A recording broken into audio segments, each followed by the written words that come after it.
Shalom Bapak Ibu Saudara yang dikasihi Tuhan. Berjumpa lagi di Pastoral Note di akhir bulan Maret.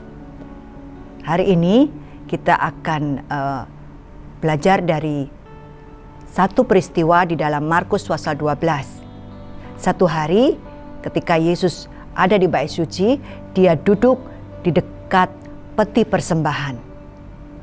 Mungkin kita tidak banyak menjumpai apa yang dilakukan oleh Yesus ini ya. Biasanya Yesus ada di dalam bait suci mengajar banyak orang. Tetapi hari itu di ayat 41 Yesus memperhatikan bagaimana orang banyak memasukkan uang ke dalam peti persembahan itu. Dikisahkan di situ banyak orang kaya memberi jumlah yang besar. Tetapi kemudian datang seorang wanita.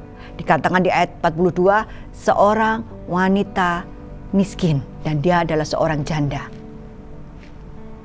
Dia memasukkan 2 peser, yaitu 1 duit.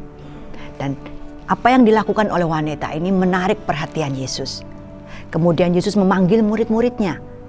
Yesus ingin mengajarkan sesuatu hal kepada murid-muridnya melalui peristiwa nyata. Kemudian apa yang dikatakan Yesus? Aku berkata kepadamu, sesungguhnya janda ini memberi lebih banyak daripada semua orang yang memasukkan uang ke dalam peti persembahan.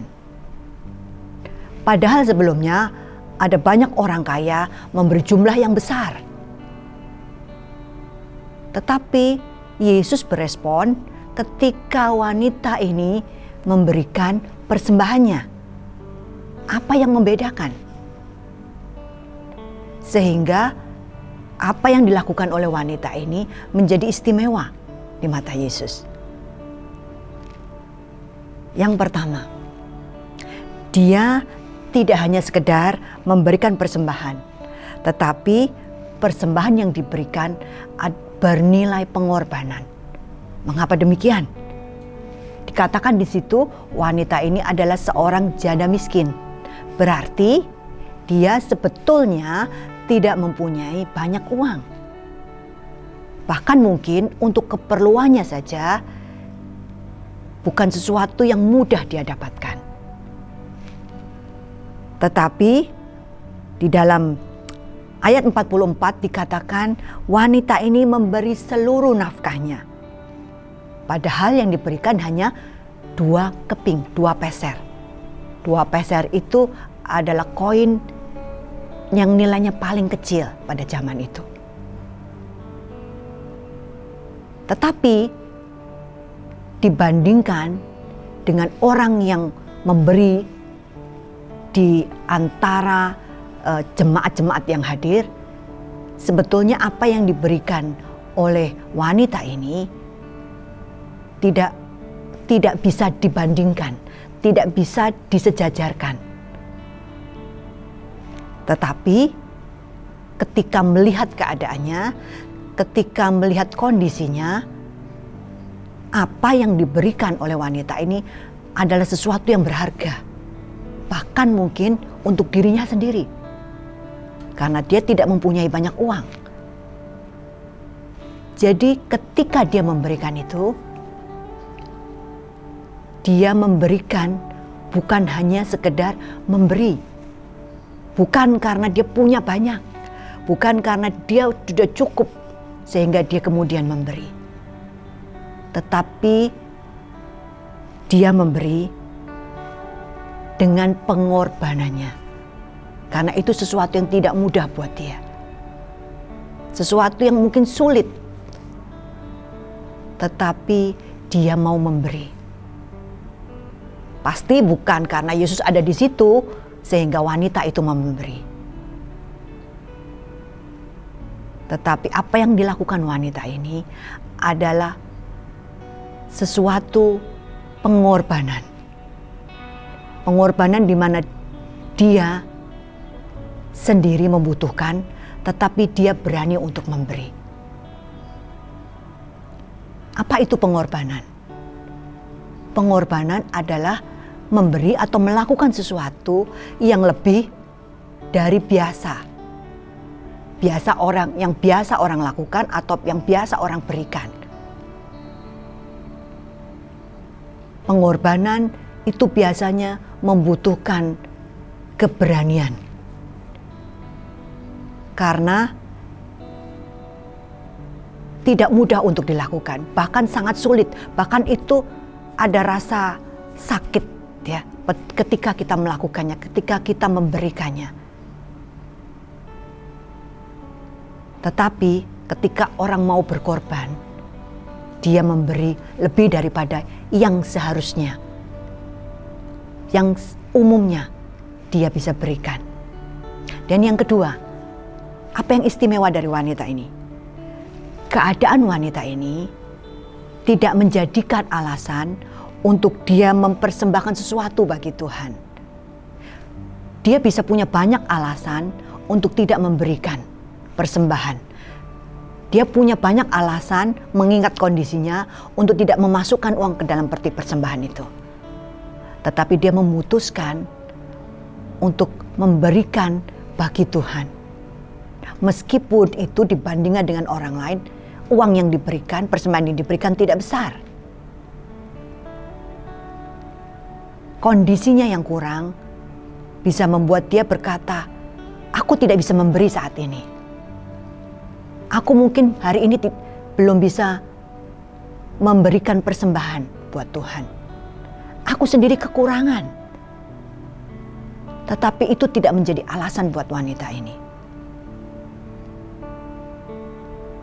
Dia memberikan apa yang mungkin berharga buat dia. Dan itu menjadi sesuatu yang istimewa di hadapan Tuhan. Dan yang ketiga, pengorbanan yang dilakukan oleh wanita ini menunjukkan iman atau percayanya dia kepada Tuhan.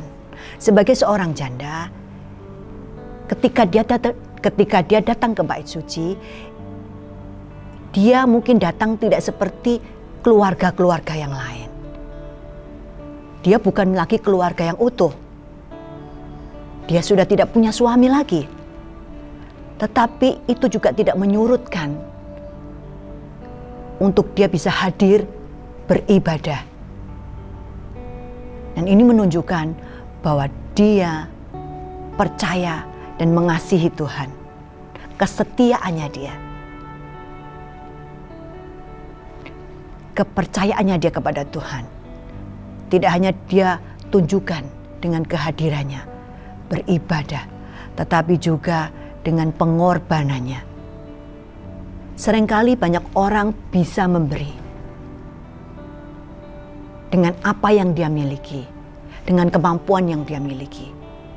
Tetapi tidak semua orang bisa memberi dengan pengorbanannya.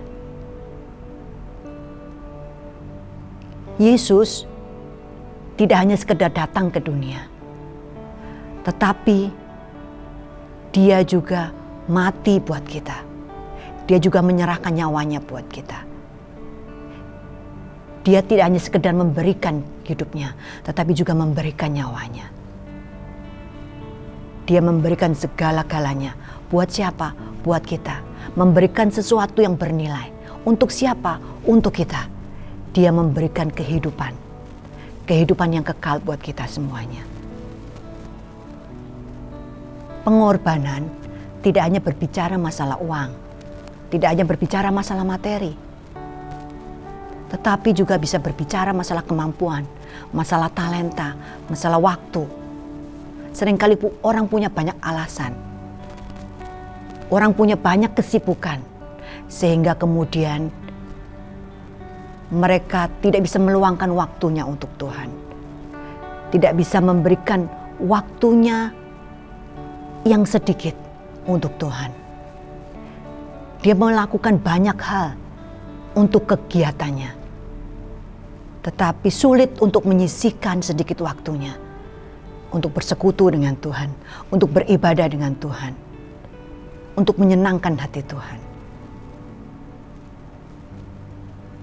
Di antara waktu yang tidak banyak, apakah kita mau berkorban, mengorbankan waktu untuk kita bisa dekat dengan Tuhan, untuk kita bisa menyembah Tuhan, untuk kita bisa mengenal Tuhan. Seringkali juga kita memiliki banyak kemampuan, tetapi kemampuan yang kita punya, talenta yang kita punya, kita pergunakan untuk diri kita sendiri, untuk orang lain, untuk kesenangan di kita sendiri. Dan kemudian tidak ada kesempatan kita melakukannya buat Tuhan. Apakah hari ini kita masih mau berkorban buat Tuhan? Mengorbankan waktu kita yang tidak banyak, mengorbankan kemampuan kita, mengorbankan apa yang kita bisa miliki untuk Tuhan? Apa yang dilakukan wanita ini menarik perhatian Tuhan. Bukan karena apa yang dia beri, jumlah yang dia beri, tetapi pemberiannya dia yang bernilai pengorbanan. Itu yang menarik perhatian Tuhan. Apa yang kita bisa lakukan supaya pemberian kita itu juga bisa menarik perhatian Tuhan, menyenangkan hati Tuhan.